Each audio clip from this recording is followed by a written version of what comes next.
Bienvenidos nuevamente a Salud en Emergencia, Voces del Perú que resisten.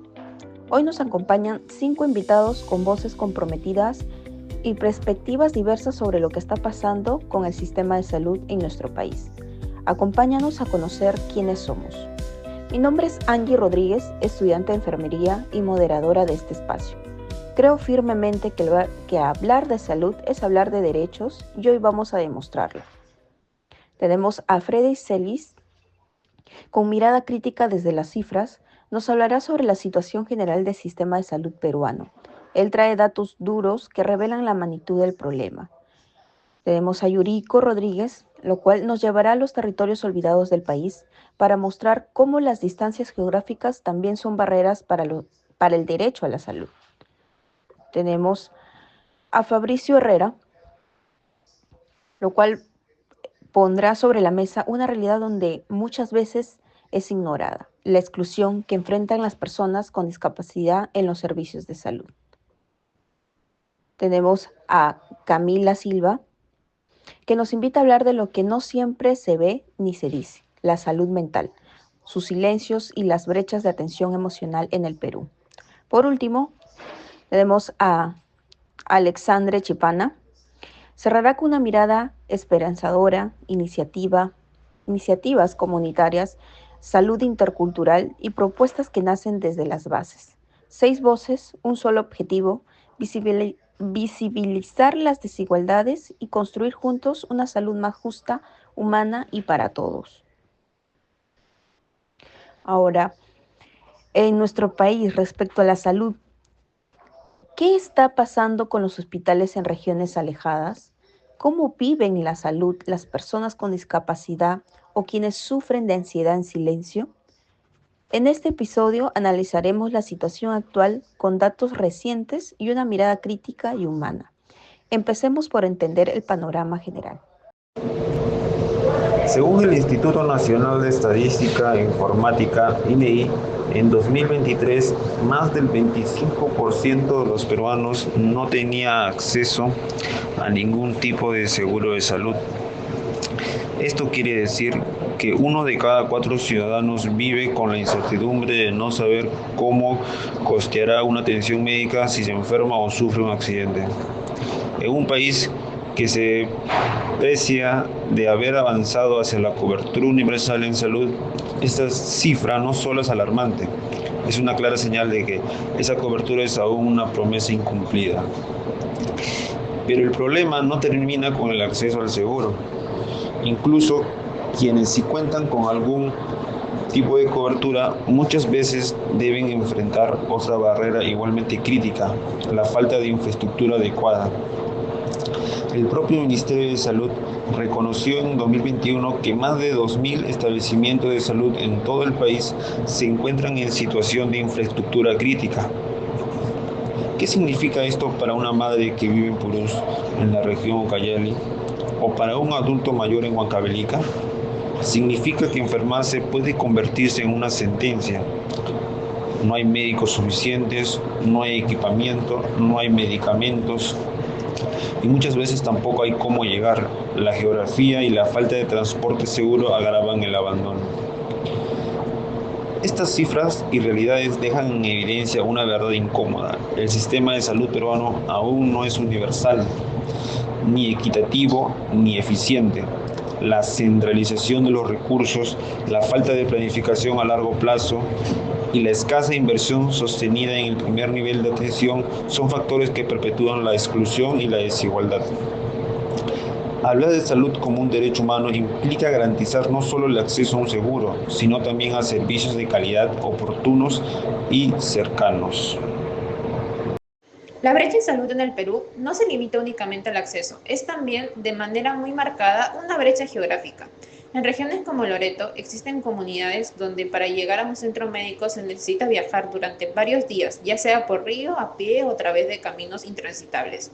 Esta realidad no es una excepción, es la norma en vastas zonas de la Amazonía. Entonces, cabe preguntarnos con urgencia, ¿es justo que la salud de una persona dependa del lugar donde nació?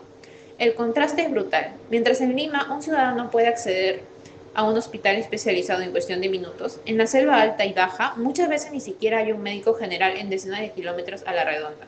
Esto no solo pone en riesgo vidas, también perpetúa un sistema de exclusión y desigualdad estructural.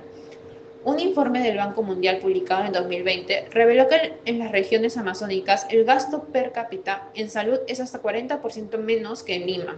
Esta cifra no solo es escandalosa, es una muestra de cómo la inversión pública en salud reproduce una lógica centralista que ignora por completo las realidades territoriales. ¿Cómo podemos hablar de equidad si el Estado no reconoce que brindar salud en la Amazonía no cuesta lo mismo que hacerlo en la capital?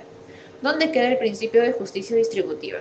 Además, la falta de infraestructura y médicos en estas zonas no solo genera barreras físicas, sino también barreras culturales y lingüísticas, sobre todo en comunidades indígenas que tienen derecho a una atención que respete su cosmovisión y lengua. Las personas con discapacidad enfrentan una doble barrera. Una es física y la otra es simbólica. La barrera física se refiere, por ejemplo, a las escaleras sin rampas, puertas estrechas o la falta de ascensores, lo que dificulta que muchas personas puedan entrar a un hospital o centro de salud. En el Perú, solo el 20% de los establecimientos de salud están preparados para atender a personas con movilidad reducida.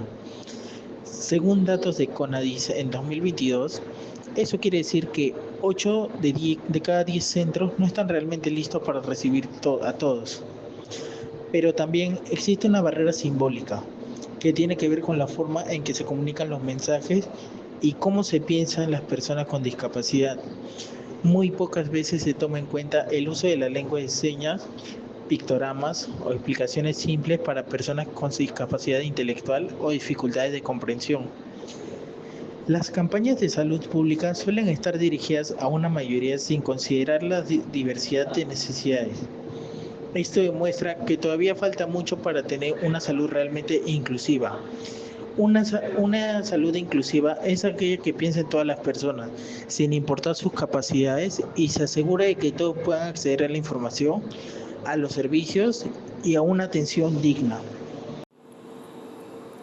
Siguiendo el enfoque de inclusión, hablemos de salud mental. Según la Encuesta Nacional de Salud Mental, más del 40% de peruanos ha tenido síntomas de ansiedad o depresión en el último año, pero solo el 10% ha recibido atención, según MINSA, en el 2023. Esta alarmante brecha evidencia no solo una falta de acceso, sino también una profunda desigualdad en la forma en la que entendemos y priorizamos la salud mental en el país. ¿A qué se debe? Estigmas, falta de centros comunitarios y un modelo que aún prioriza lo físico sobre lo emocional. A pesar de los avances normativos y las campañas de sensibilización, el bienestar psicológico sigue siendo un tema postergado, especialmente en las zonas rurales y en los sectores más vulnerables. ¿Cómo construimos una sociedad que también cuide lo que no se ve? Para lograrlo es necesario fortalecer la presencia territorial del Estado, capacitar a profesionales con enfoque intercultural y comunitario y sobre todo cambiar el paradigma hacia una salud integral, donde mente y cuerpo sean atendidos con la misma urgencia y dignidad. Pero no todo es diagnóstico. En Cusco, mujeres campesinas han dado un paso más allá al convertirse en agentes activas del cambio en su comunidad. Han creado redes de promotoras de salud integral, espacios donde se articulan los saberes ancestrales heredados de generaciones con los conocimientos de la medicina moderna. Estas mujeres no solo brindan atención y orientación médica básica, sino que también fomentan el respeto por las prácticas tradicionales, fortalecen la identidad cultural y contribuyen a mejorar el acceso a la salud en zonas rurales, donde la presencia del Estado es limitada.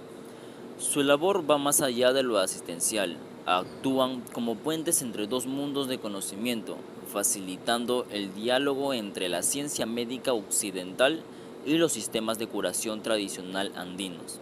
Capacitan a otras mujeres, organizan talleres comunitarios y trabajan estrechamente con familias para prevenir enfermedades desde un enfoque integral.